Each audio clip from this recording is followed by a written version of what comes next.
Welcome to the Dream Shakerz podcast. And today we have a very special episode. We are back with another interview. And who we are going to be interviewing today is Vanessa Siverls, who is the founder and CEO of BU Period, a company that creates femtech products oriented around a better menstrual experience. Vanessa obtained her undergraduate degree from Hunter College before joining the National Football League, where she was a program coordinator in the officiating department and a program manager within the football development department. After departing from the league, Vanessa attended the Holt International Business School in San Francisco, where she obtained her MBA.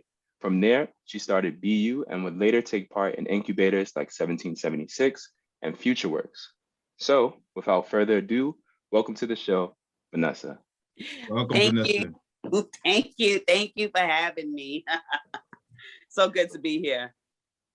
Yeah, pleasure to have you. I know that you and Steph have a commonality there.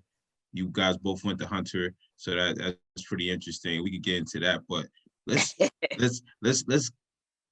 get back into it. Let's take a step back here.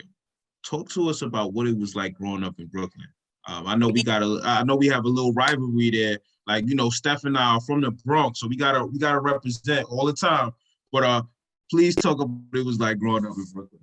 First of all, anywhere you go in the world and you say where Brooklyn at, everybody's like, over here.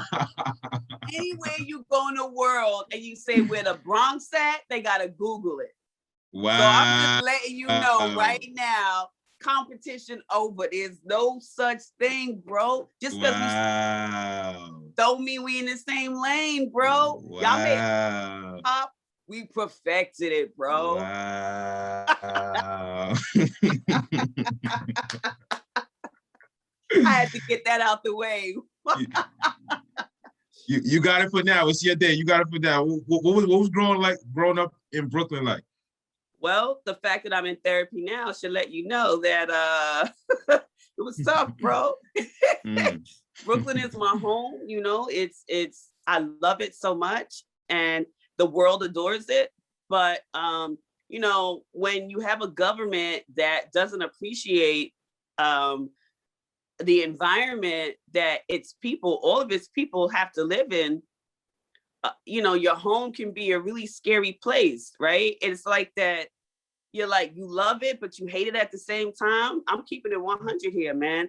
I grew up, in the 90s, and crack cocaine was serious, right? So one thing, Brooklyn is very diverse. It's beautiful. You may have certain whole white neighborhoods, but you never really have all one thing, because we all live literally across the street. Biggie Smalls was literally a block away from Bedford-Stuyvesant, literally in the cusp of Clinton Hills.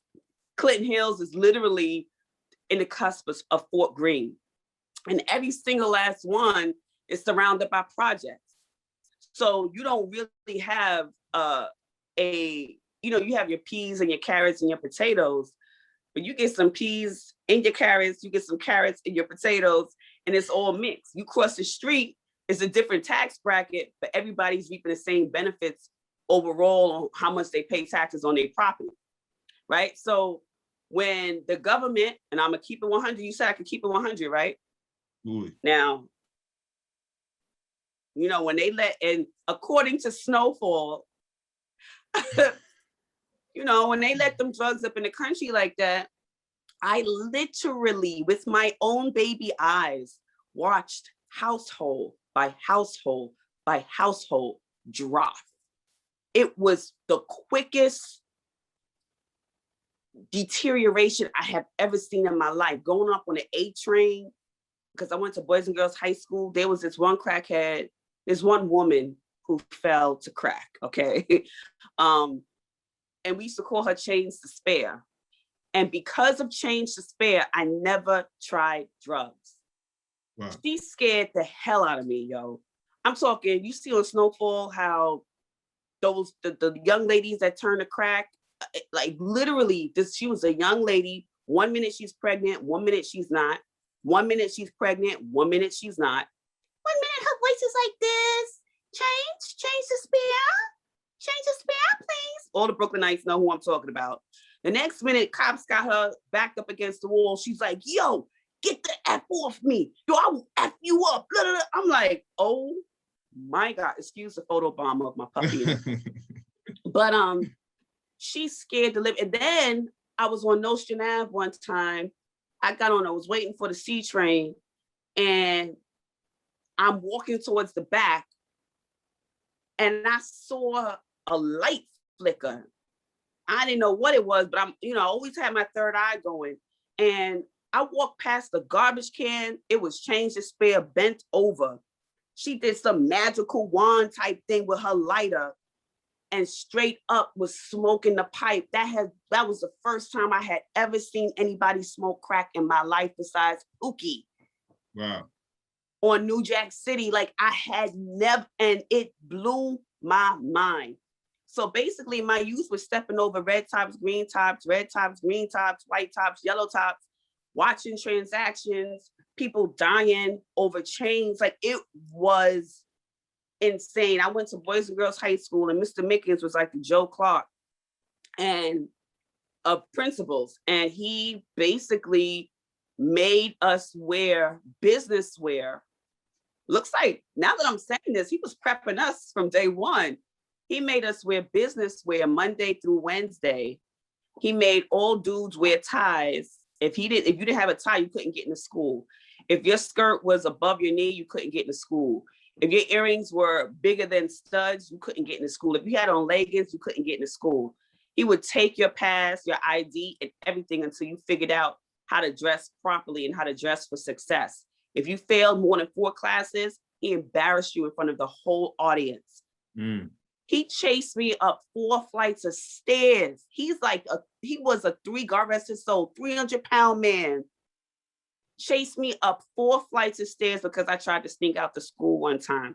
Now I wasn't no badass, but I had I was a teenager. So it was because of Boys and Girls High School, 1. Number 2, seeing people and engage with the crack cocaine game was number 2. And number 3, everybody dying. Like, I was just like, yo, this is not the life. What's happening to my people? And it was all Black people, right? It was a lot of white people and Hispanic people too. I ain't going front because I said, Brooklyn is very diverse. But my immediate surroundings were Black people. And I was just like, I want better. Like, there's no way. I tried running away one time. I got to Kingston Avenue. Man, they started busting shots. I said, man, I don't care what I'm going through at home. It's better than getting shot in the head on Kingston Avenue. And so that pretty much put me on the right path. And then my best friend, Rocky, she was out in Flatbush and she became like a shining light in my life. And basically together we made the honor roll. Together we made College Bound. So I had a best friend. So those are the 3 things. I had a best friend. I saw what the crack game was doing in my high school. That's literally what kept me on track. And not wanting to disappoint, my family, my father. It was tough. Growing up in Brooklyn, I don't know about the Bronx. The Bronx still looks like it got a long way to go, but it was tough. Every day you watching somebody getting jumped. Like the coldest winter ever is like play compared to, real life. And I was always the great observer. I could have gone down that route, right? I could have been in that situation where I decided to play along, because there were some situations where you didn't have a choice. You either got down with the program because that's your whole environment, or you getting punked. And God was with me all those years.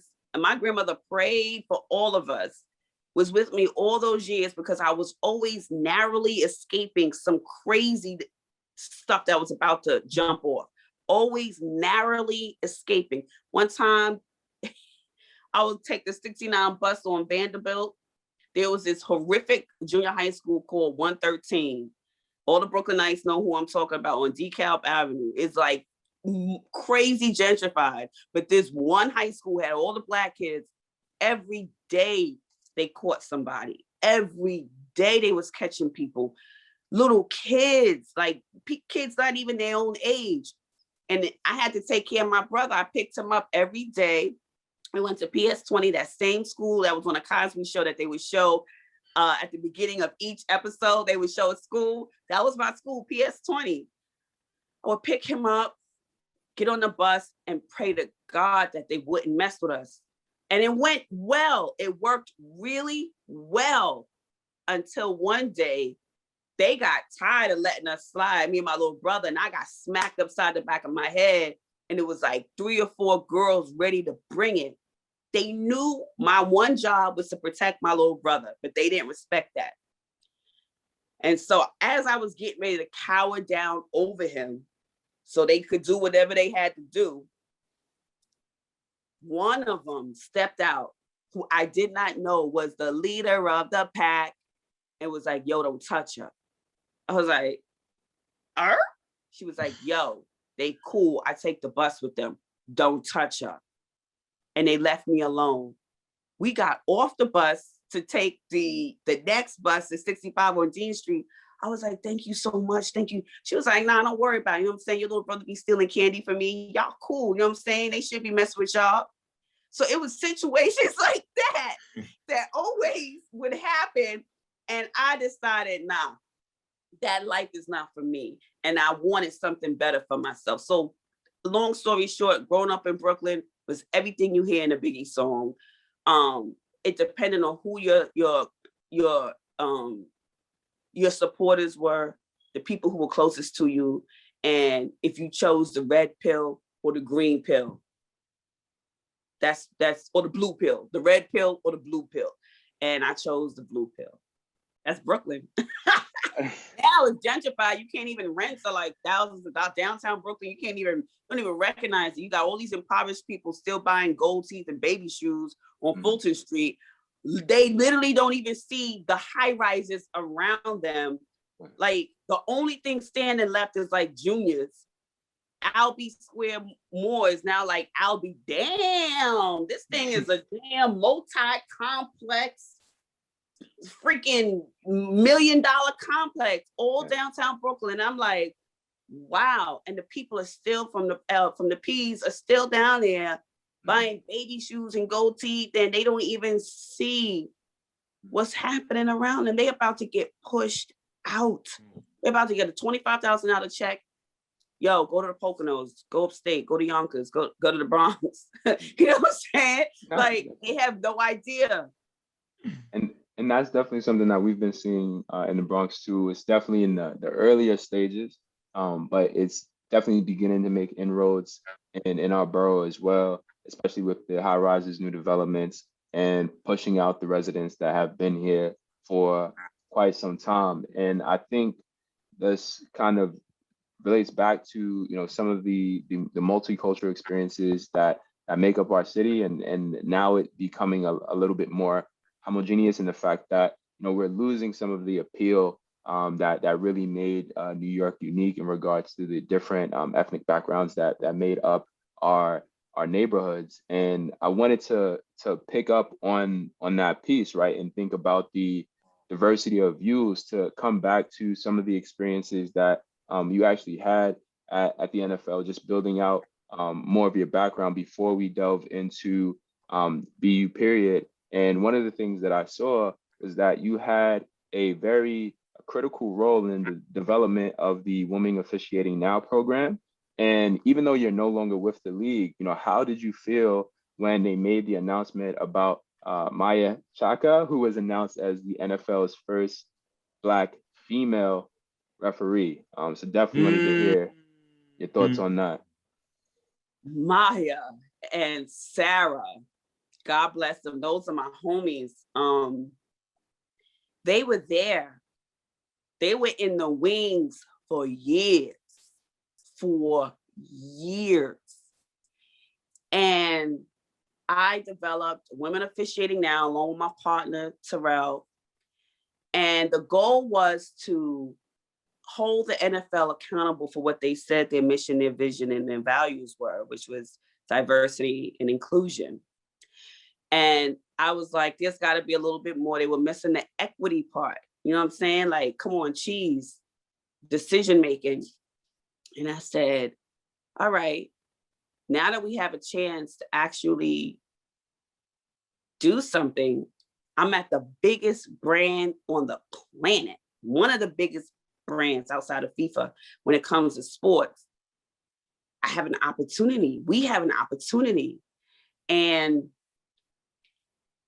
I said, okay, we started off with the Football Officiating Academy to bring young kids who may not have been, had the access that they needed to even get close to like a player, or to even get close to getting into the clubs. Even becoming an official is a club. From the Pee Wee level all the way up to the NFL is who you know. So we decided to take the assets that we had and go to the hood and share them. And whoever was brave enough to come on board with us, we were going to teach them. We had NFL officials go out, teach these kids the rules of the game. Now, you're not going to make it to the NFL, but in pads, but you can make it to the NFL in stripes. And we were going to build out that pipeline. And so we started off with youth kids and they started getting paid. And I was like, oh man, we was connecting them, getting hooked up within Pee Wee, high school, even at the junior college level. So you're making $90, $100, $150, $200 a game. You work a couple of games a weekend. That's better than selling crack. You know what I'm saying?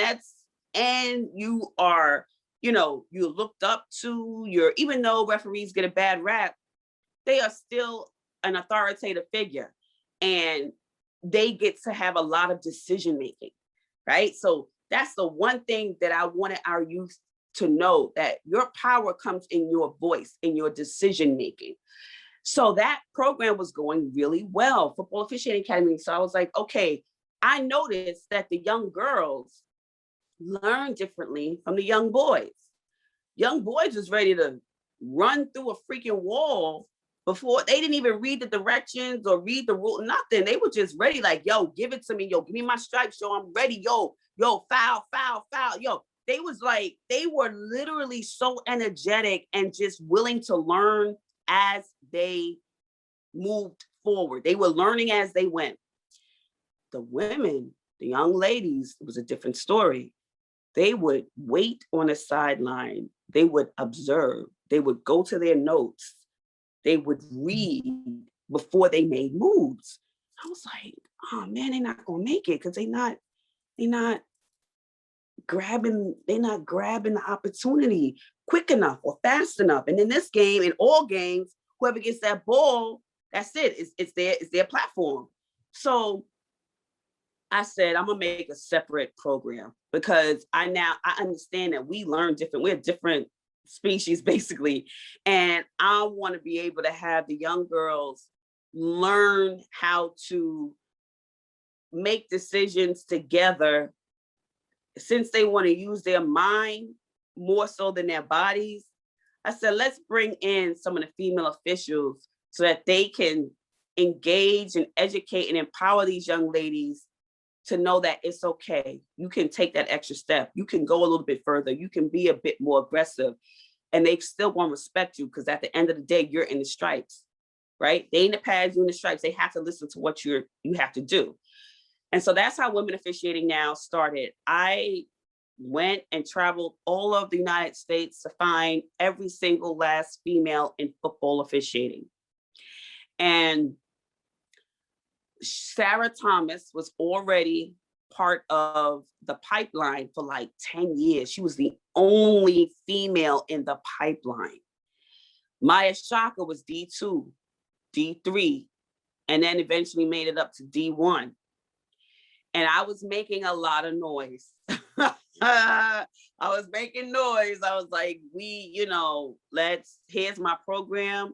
My goal is to get female officials to teach the young women, to show them the ropes. I said, who do we have? And they were like, we have Sarah. I was like, no, there's got to be more. You can't say that you're about diversity, equity, and inclusion, and you only have one female. Then they introduced me to Shaka. They was like, well, they actually gave me a list of all the women that they've been looking at and all the women who were very successful, but their time passed. The NFL has a limit, just like with the players.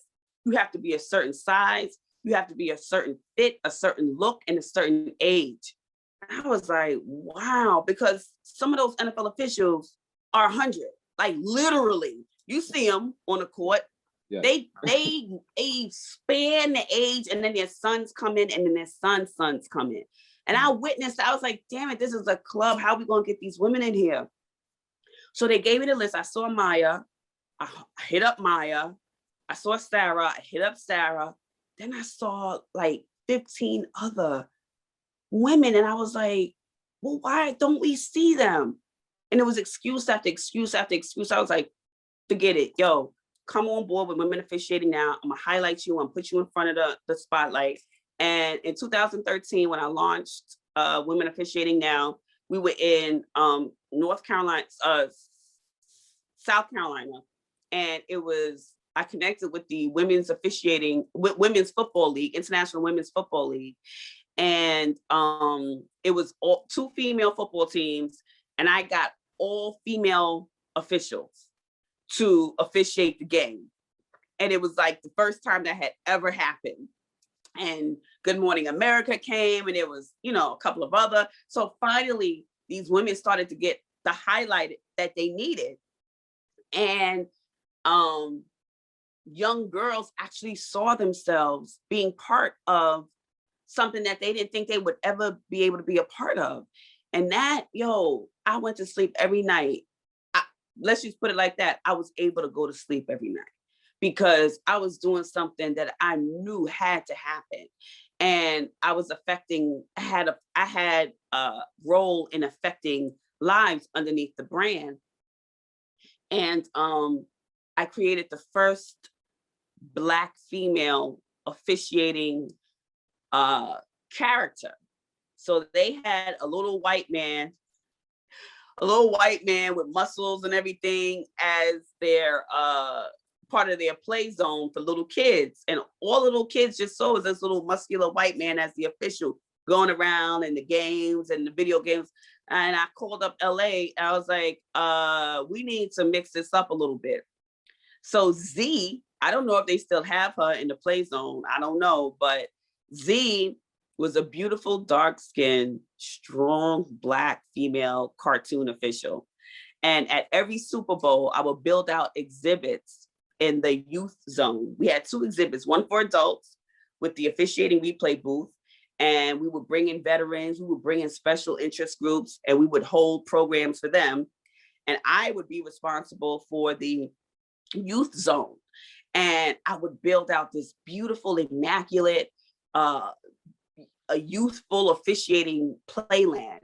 And we had Spike, the little white man with the muscles that was like modeled after Ed Hockley, and Z, who I sent them a picture of me in a hat, and they literally created Z based off of me. And at first they sent her back with her hand on her hip and her leg out suggestively. I returned that email so fast. I was like, lose the hand on the hip, straighten out her leg. She's making choices, not suggestions. They got back to me immediately. It was like, my bad. And Z became the first Black female official for the NFL in digital playland. And now Maya Shaka. And so it's so good to see that the pipeline is starting to move. They have a long way to go, but by the time I left, they had at least 15 to 20 additional young females that they can track and scout over the next 10 to 15 years. And, that was my claim to fame when I was there. And it feels really good to see Maya up there, Sarah. And I'm hoping that I see more familiar names that came through the Women Officiating Now development project.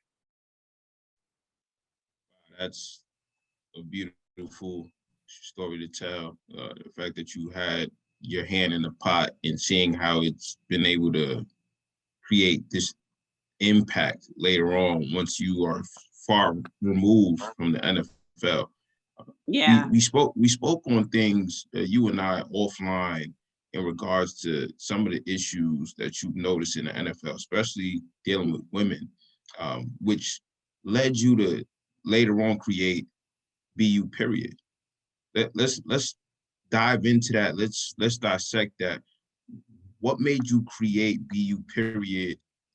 What's the current status? And also talk about, like, you know, the other things that you mentioned in regards to the importance of people knowing about fibroids, why Black women are uncomfortable to talk about it, especially the Black men. Let's dissect that. So NFL stands for no female locker rooms.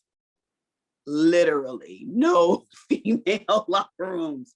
They are probably at the point now where they have to put in some money as more female officials start to arise. They got to start building female locker rooms. You know what I'm saying? So it's an all male dominated culture. And for the true diversity and inclusion to happen, they must start to learn and understand the woman. And while I was there for 10 years, I was also married for 10 years. I was also carrying uterine fibroids for 10 years. And for y'all that don't know what a uterine fibroid is, it's a benign tumor, a mass that can grow. They can grow anywhere in the body, but the uterine tumors grow within the uterine wall, the cavity, and around the uterus and your reproductive system. And depending on where they're located, these tumors can cause a lot of bad experiences during your period. One of them being heavy bleeding. And there were so many times, I remember my last Super Bowl that I went to, I had to ask my partner to take over for me because I soaked through one of the chairs. I was so embarrassed. I knew I soaked through it, and I sat there and waited for an opportunity where people were not looking, closed up the chair and ran to the bathroom for like an hour trying to get myself together. And that was towards the end. That's when I knew eventually that I was going to have surgery.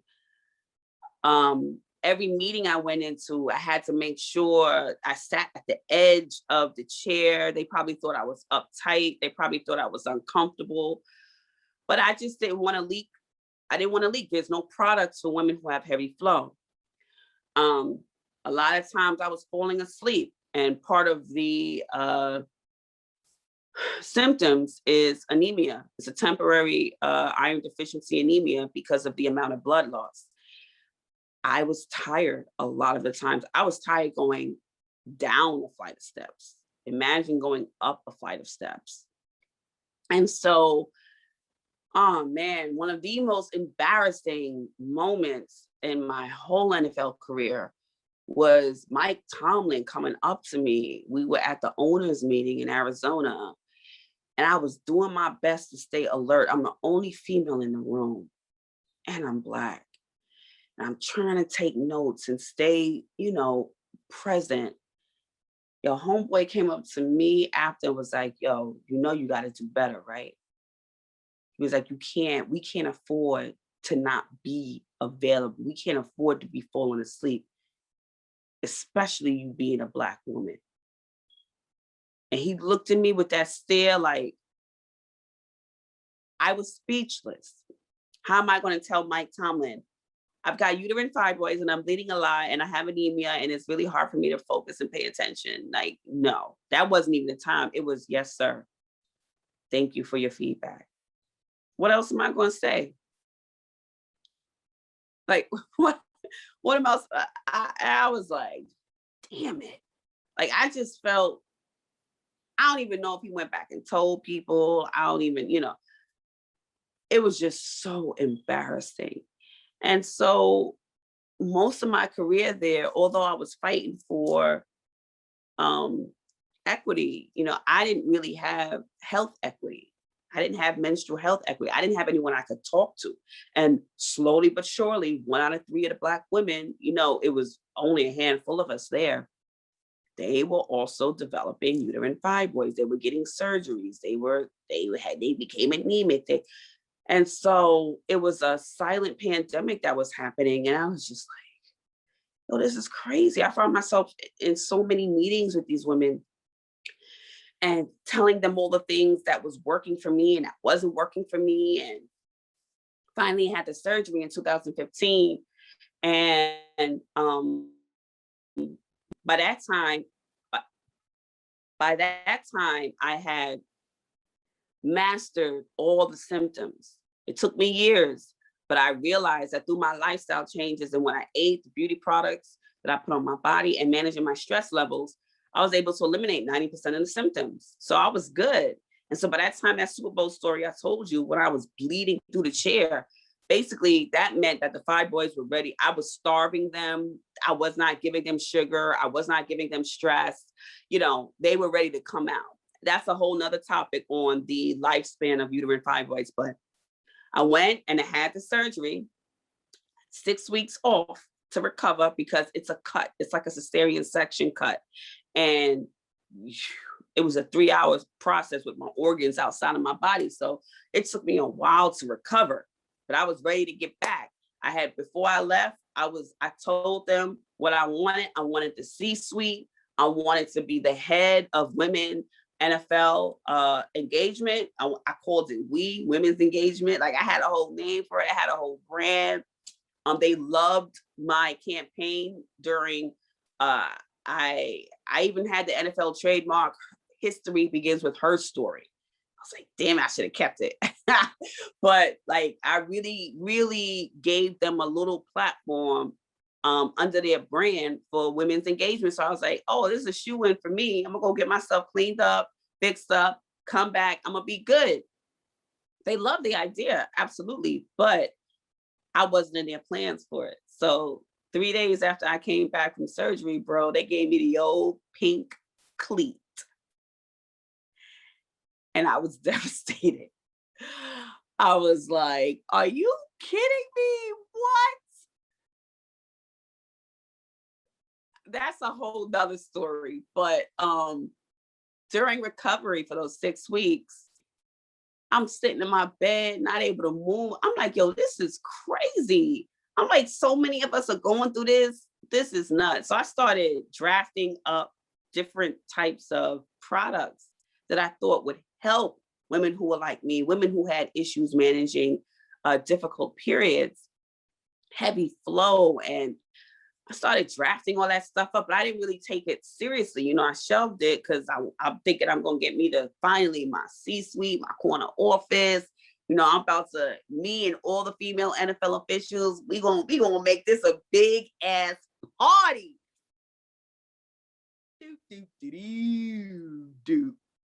Not psych. That didn't happen.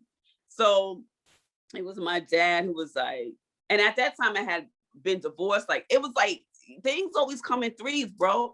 Like my divorce happened, I had the surgery, and then a divorce from my job happened. And I was just a divorce from fibroids, divorce from marriage, divorce from the job. And I was like, wow. And before I jumped off the cliff, my dad came and got his little lion cub, held me up to the light. It was like, Simba, you will do great things in this world. I was like, Daddy, if you don't put me down and let me jump, like my life is over. He was like, no. This is just the beginning. Till this day, he is my greatest hero. He was like, all right, next. I was like, what do you mean next? This was supposed to be my next. He was like, go get your MBA. I was like, what? I ain't been to school. It was Hunter. Speaking of Hunter, I was like, and I barely made it through that. He was like, go get your MBA. So the summer of 2015, I discovered Holt International Business School. And I was like, I want to get this over with quick, fast, and I need a change. And so when I saw that they were in Boston San Francisco, Dubai, Shanghai, and London, and then you could get it over with in a year and travel to half those places. I was like, bet. So like 2 weeks before school started, they accepted me. And I packed 2 bags and got the hell out of Dodge. And literally everything that I just told y'all about Brooklyn, about the NFL, about everything that I knew. I had traveled to Cali before, but I never lived there, right? I literally dropped the whole beginning of my life, was packed in a suitcase and I put it in storage. I grabbed 2 new suitcases and headed west and finally discovered life. Knew nothing about social media. When you work for a major brand, they kind of discourage you, you have to be careful with what you put out there. So I knew nothing about Facebook, Instagram. I knew nothing about all this stuff. I knew nothing about technology. I was like, where the hell have I been? I was under a branded rock, basically. So when I went to Silicon Valley, San Francisco, the Bay Area, I was like, yo, it's popping out here. So my school was in San Francisco, and I realized that they kicked out 25,000 Black families. And I was like, what? Every 30 homeless people was a billionaire.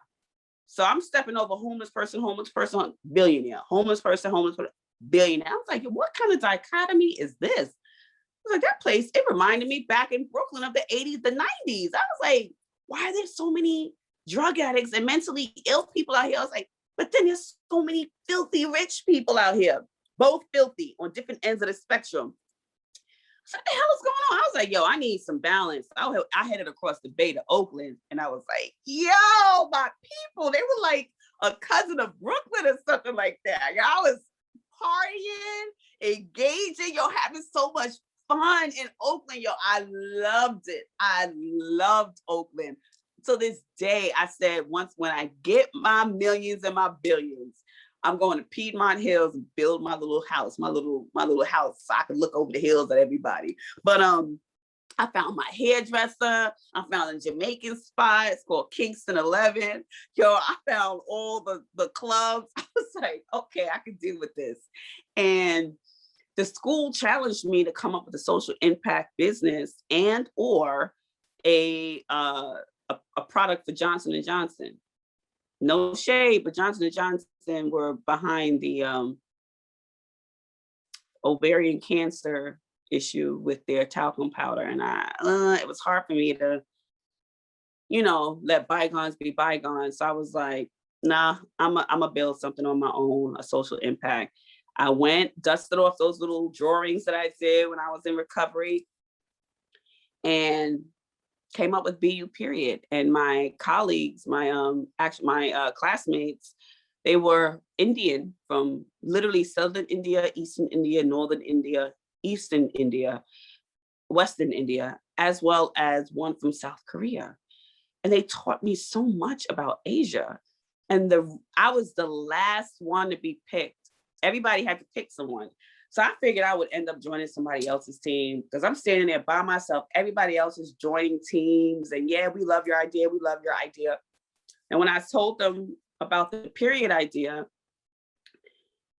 they said, you know what? We thought about what you said. We didn't want to say it at first, but in India, it's really bad. I was like, what do you mean? And they just started telling us the horrific stories about young girls being sent outside the house during their period. And forget about diseases or reproductive, the whole issue with just having a period. I was like, my gosh, such shame, stigma, and taboo. I was like, the same thing is here. They was like, it's worse over there. I was like, oh my God, okay. And then the guy from South Korea was like, I don't understand my daughter. My daughter has so much pain and I don't know what to do for her. I was like, I bet we got a team. And it was with that team that we came up with an executive summary that we got a high grade on. And when I was finishing up my studies in the Middle East in Dubai, and my colleagues were like, yo, we can get you to India. You ready? You ready to go meet the pad man? I was like, who's the pad man? They were like, the pad man is a guy who creates pads for poor, impoverished Indian girls. I was like, what? A man? I was like, bet, set me up. Your girl went to Southern India. Yo, they wouldn't even let me out the airport in Mumbai. They were like, who are you and what are you doing here? I was like, I'm Vanessa. What are you doing? Who are you here for? What is your purpose? I was like, what? No, I couldn't even get out the airport. You can't get out the airport. I don't know, maybe it was just me. I had to have someone come and get me. I had to have an escort. So my homie came and got me and allowed me to, they allowed me to come out the airport. We had dinner, not dinner, breakfast, a brunch. He showed me, he put me in one of those crazy ass Indian cabs. Yo, there's no stoplights, there's no red light, green light, 1, 2, 3, none of that. I don't know how billions of people automatically know when it's green, when it's not, when it's yellow, when it's like, they literally across. Yo, I was like this the whole time. I was like, I can't die in India, God, please. But they had their system, like 4 or 5 cats on one motorbike. And I'm like, with the baby on the back. And like, it was nothing to them. That was the first shocker. The second shock, I was like, why they be putting on television little Indian kids starving with flies and all that? Like, this place looks like Queens. Like, it's beautiful. Like, the weather is gorgeous. The food is delicious. Everybody is working. I mean, it's hella people, yeah, but I didn't see that. I mean, yes, there's poverty, but so is downtown Brooklyn, like Bronx, like freaking the middle country, Iowa is poverty. But I was just so surprised that it was so beautiful. They had their own culture. They had their own everything. Was nothing American out there. And it just felt so fresh. And they eventually got me chartered down to meet Mr. Maragunathan. And he literally looked at me, because I was emailing him back and forth, but he didn't believe me. When he saw me, he was like, you really meant what you said. You would come to visit me. I was like, yes, I told you I was coming. And the look on his face, like, this little Black girl from Brooklyn, what is she doing here? Like, I was like, yo, I'm here to see how you make these pads, why you make these pads, and how you and I could be connected for the future. And he showed me. He built a machine, like a little IKEA table, no electricity, no water. You make a pad in under 60 seconds. He takes the machine out to the rural areas in India, like Nepal. He'll put it on the back of a donkey if he has to. And and he will teach the elders of the land. Hold on one second. Dad, I need a little bit of quiet here. Thank you. He teaches the elders of the land the basic menstrual health practices, really basic, and then how to make the pad, how to use the machine. And then the elders will bring in the young girls. And the young girls will come up with a name and a brand. And they will sit in a circle and they will learn about menstrual health. They'll package the pads themselves, go out into the community and sell them. So he was not only educating them, he was financially empowering them. So I needed to know who he was. I was like, because he's a game changer and a thought leader in this space.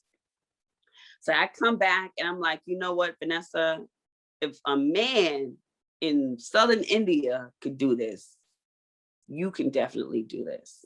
And I took it very seriously from that point forward. I graduated in San Francisco in 2016. And in 2018 is when I really started here back in Brooklyn. I went back to live in the Middle East for about 8 months, just so I could make connections within the MENA region, travel to Africa, travel to Eastern Europe, saw the same common denominator with stigma, shame, and taboo around menstrual health. I was like, all right, so I made my ties, shook hands, kissed babies. I was like, yeah, okay, I know who my partners are going to be in the future. I was looking, always forward thinking, always big vision thinking, always knowing that I wanted a global footprint. Had to start locally though, but think globally, because I learned in school about globalization. And globalization doesn't include walls. Globalization doesn't include borders. Globalization doesn't include exclusion. I said, so that means the big game changers, the billionaires, the trillionaires are going to be the ones that are going to be more inclusive, not the ones that are exclusive. It's going to be the opposite of what we got now with the 1% having 99%. It's going to be those that engage the 99%, not exclude them. And so came back and was like, all right, let's get started with BU period. And I said, let me go into an incubator and an accelerator. I've been a couple of incubators, 1776 and FutureWorks. And my last one was E-Lab. And it was the best one because I finally got my patent submitted for the product. And the product that I'm building is a smart menstrual health pad. Right now, when you go into the stores, it's small, medium, or large, one size fits all. But if you're someone who has a unique period, you got to wear Pampers. And if you have a partner, you know, at the household, that's not sexy. What's sexy about that? Ain't no sexy there. You don't have anything that really tells you your period apps is to be or not to be pregnant. Like there's so much more to menstrual health than pregnancy. So I was like, all right, well, let me find where the gaps are in the market. And I'm going to build around the gaps. And let me send out these surveys. And I'm going to build around the pain points that people who menstruate are telling me what their issues are. And that's how I came up with the BUP Smart Pad. It's going to be a pad that's more custom designed to our build. I'm really focusing on women of color because 1 out of 3 Black women have uterine fibroids, 600,000 hysterectomies in America. Half 300,000 of those hysterectomies are due to uterine fibroids. So whose uteruses are they taking? So my ultimate social impact with BU period will be the decline of those hysterectomies for Black women, because not only is the fibroid a silent pandemic, the damn hysterectomy as a solution is another silent epidemic. We can't get caught at both ends like that. Like, nah, not on my watch. So there's the BU period, the product. The most important thing about BU period is our education. So right now we educate on menstrual health, best menstrual health practices. I have a pilot going on in Mumbai, India. I volunteer for Love Your Menses, young Black girls ages 10 to 14. Every Saturday, we're building out a summer program. These girls are building a global menstrual health app that's not to be or not to be pregnant. It's literally, you know, the 4 phases of menstrual health. And right now, I'm doing a campaign. It's been 3 years of campaign attempts. And I think this is my first successful campaign, Menstrualtopia, the state of the Black uterus. And the goal is to get people to say what they think Menstrualtopia means to them and to achieve it and to build it for themselves. So starting tomorrow, March 14th through May 23rd, May is Menstrual Health Awareness globally. Every Sunday, 6 to 8 p.m., I'm holding a webinar with the top Black females in femtech and in women's health, starting off tomorrow with Crystal and Tim. She is the founder and CEO of Ruby Love. Ruby Love has been out there for 10 years, along with Thinx. We know Thinx, the period underwear. Well, this system makes period swimwear, period yoga wear, period freaking sleep wear. And I'm like, oh my gosh, I didn't even know she existed until she came to me when I was pitching back in 2018. And that's how I met her. I was like, oh my gosh, I didn't even know anything about you. She was hustling hard body from 2013. Like nobody was funding Black women in fintech. Like one guy literally told me when I was out in San Francisco, he was like, you're Black, you're woman, and you're talking about periods. You're not going to get no money like that. So you might as well start a WhatsApp group or something. I was like, thank you for your feedback. You know what I'm saying? I was like, he's right. But that doesn't mean that I stopped doing what I'm doing. So meeting people like Crystal, meeting the founder of the Honey Pot Company, Beatrice Dixon, she's also going to be one of our guest speakers. She's in all targets across America. She's across the world. Like, it took these women years But Crystal was the first one to get $15 million in funding. The first Black woman to get that much money within femtech. And so that's traction for me. I know that there's hope for me because it's starting to slowly but surely be done. And as women, we get way less than men with funding. And as Black women, we get way less than everybody else. It doesn't matter. A damn peacock makes more in funding for their feathers than we do. So the fact that the tide may start to be changing is a good sign for me, but I'm not going to wait. Right. I went to go raise $850,000 from June till now. And I was rejected for all those opportunities. And my ego said, it's COVID. It's not me. It's not my product. Like, I have traction. I have customer validation. Like, I have product validation. It's not me. But I have to be there because if I'm in the space of systemic racism, then I'm just be mad. And I'm not trying to be mad. I'm trying to be happy, and I'm trying to move forward with my mission and my vision, which is to bridge the gap towards menstrual health equity for all, starting with women of color, specifically Black women who have issues managing their fibroids and other uterine conditions. And so that's how BU Period came to what it is. And so Menstrualtopia, I'm doing a shameless plug. You visit buperiod.com, get tickets. It's every Sunday. It's $25 per Sunday, or you could pay up front $250 for the full 12-week program, and you get 2 of the workshops for free. Or you can hit me up separately and I'll give you a nice little discount as well, because at the end of the day, information should be free, right? But it's still a business, and I've got pads to build, and I've got social impact to make. I got to continue to educate. So I think it's a fair price. And my goal, I'm hoping that this Zoom makes it to Vice President Kamala Harris. My goal is to get her February 23rd for 5 minutes, my very last webinar, for 5 minutes to talk about her uterine fibroid plan. She has HR 2902 was her Reproductive Health Care Act.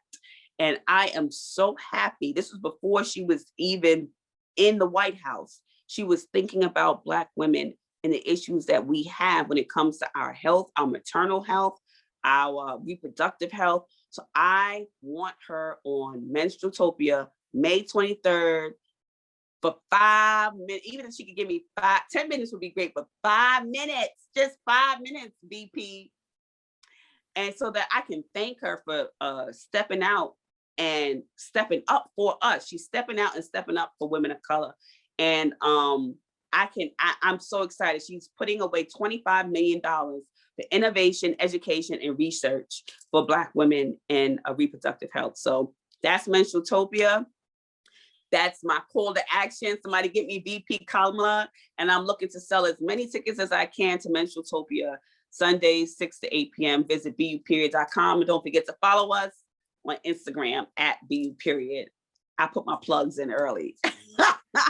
Hey guys, you heard it out there. Please support Vanessa if you can, and Kamala Harris if you're listening. Support Menstrualtopia. It's key, it's vital, and Vanessa would love to have you on the platform. And I'll pass it over. P as in boy, U as an umbrella, P as in Paul, ERIOD.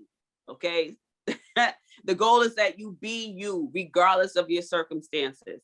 And period is so that you can say it, right? We got to get rid of that stigma, shame, and taboo. Period, period, period, period, period, period. Some people say period with a T at the end, like your boy Tyler Perry when he's Medea. It don't matter. Just say it. Definitely all major components of making it more of a normalized factor of our everyday lives. Completely in agreement there. And one thing that you spoke on for a bit was some of the difficulties you've had with raising capital, especially being a Black female founder in this space. And what I was curious in was whether or not you'd be willing to delve a little bit deeper into, some of that battle, and then some of the alternative ways you've gone to build funding such that you can show that there's a product market fit, show that there's a need here, and then revisit those conversations at a later point. Because one thing that, me and George, we do this podcast on a weekly basis, and one story that we saw was that there was a founder in Atlanta who had created a startup called Calendly, and he, much similar to you, felt that there was a product market fit here, and for whatever reason wasn't able to convince VC investors of that same fact, only to have and we know the reason why. And only to have them return at a later date to try to give him cash hand over fist. So just wanted to know what has that journey been like for yourself, and then also again how you plan to move through this period of transition. So once I submitted my patent, that's when I knew I was ready to go out, because I felt like, okay, I have an asset. I have an asset base, and it's been 3 years of me working on building up the brand, the partnerships, the collaborations. And I felt like it was time. So I did my very first pitch through eLab. I said, I'm going to do VC, angel, as well as pitch competitions and grant opportunities. I did all of them. I went after all different opportunities. I got callbacks for a lot of them.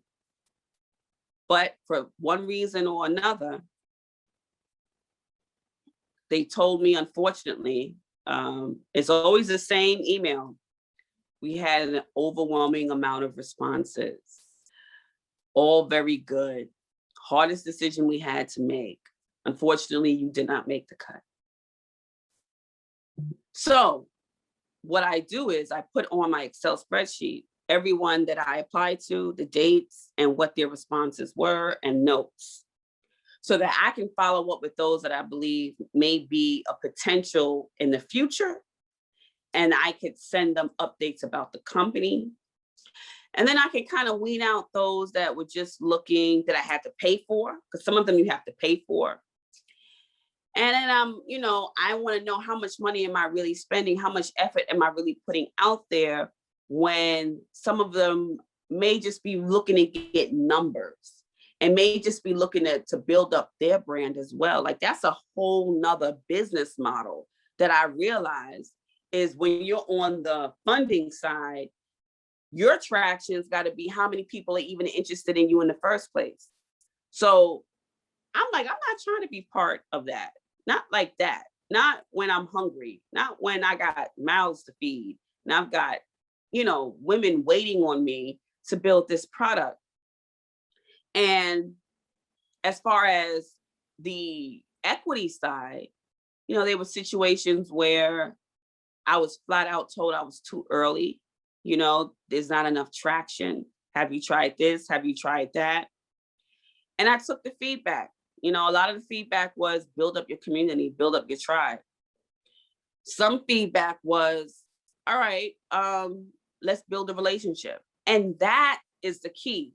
I realized the key to getting funded is to build relationships. Whatever biases they may have or may not have, I don't know. That's not my problem. But if I know that I'm constantly updating you with progress and or a problem that I think you may be able to help me with, you're not giving me money, but you're giving me advice, right?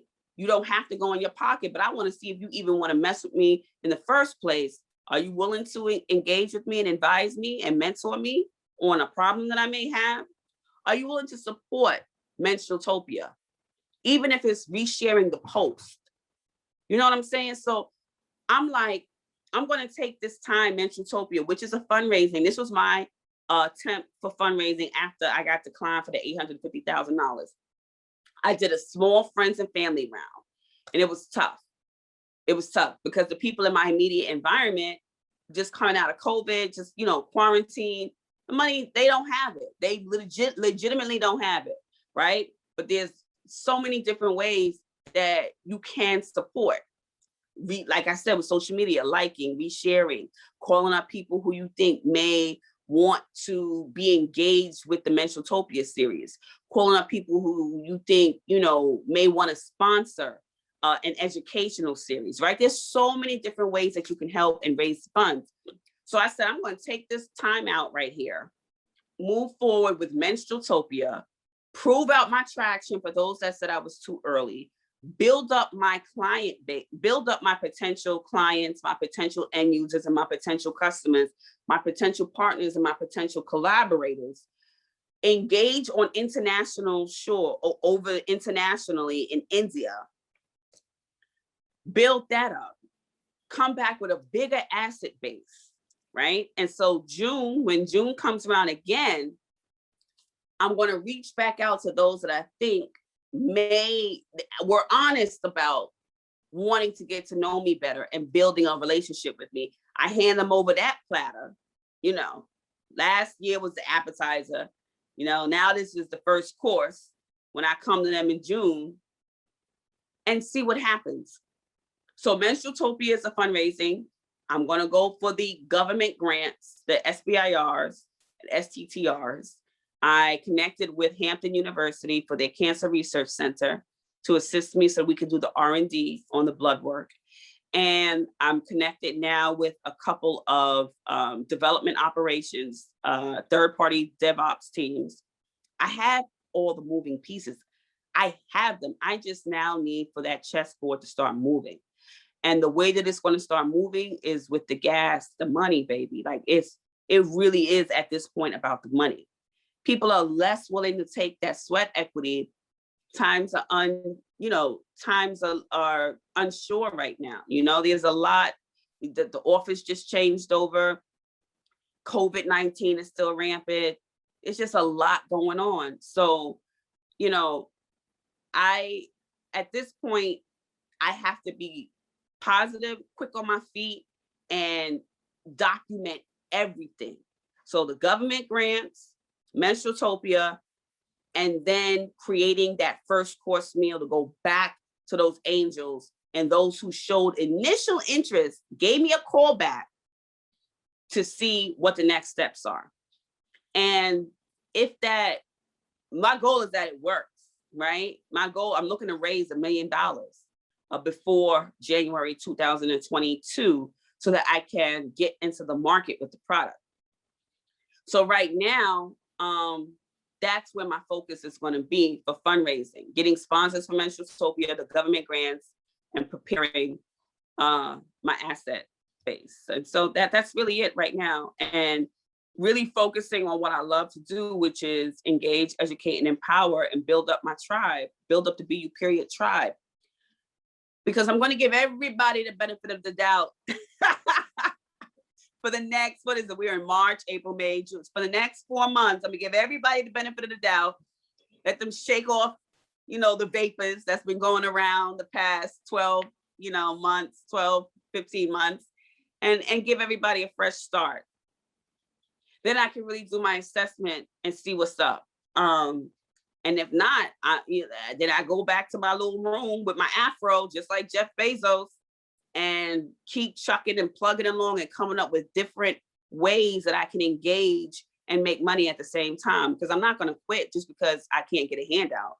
Like, that's crazy to me. Like, I'm going to keep building. Puffy is one of I don't know him personally. Again, this is on a superficial level. Excuse me, P. Diddy, Love. I think his name is Love now, but I grew up to him and I've seen him work from the bottom all the way up. So I'm old school like that, where I see people, if it don't work, next. If it don't work, next, until they hit it. And then once they hit it, they don't just stay there. They constantly evolve. They constantly grow. They constantly build, reinvent themselves. So that's where my hope lies, right? I'm not going to be a statistic. I'm just not going to do it.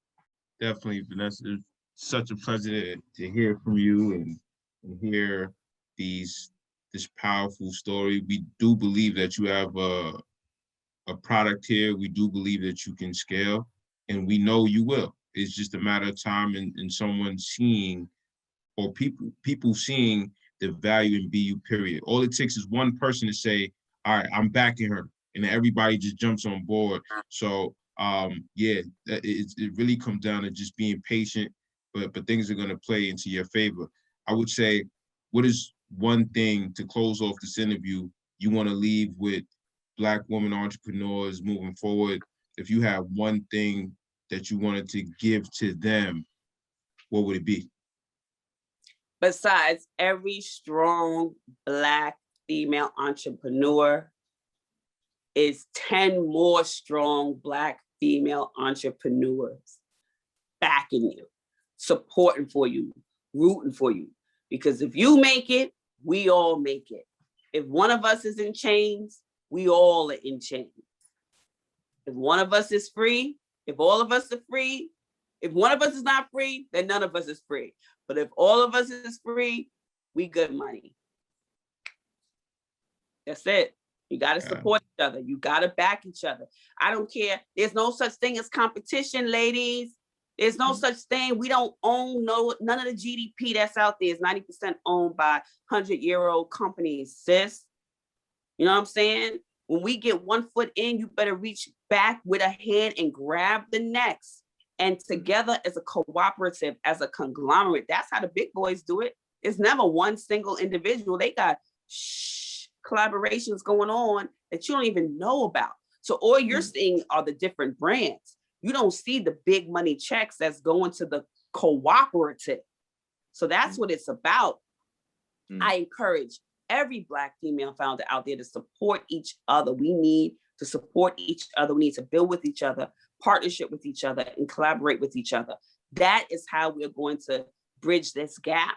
That is how we're going to create the equity that we want. We have to create it ourselves, right? And so that's what Menstrusopia is all about. I got every badass Black female entrepreneur in women's health and femtech. I reached out and I'm paying them. And with that, we'd like to thank you, Vanessa. Thank you so much for spending the time with us. We greatly appreciate it. We don't take it for granted. Such an amazing and powerful story. And we look forward to seeing how BU period plays out. We'll keep in touch and follow you. But thank you again for the time. Thank you for having me. Peace. Brooklyn. X forever.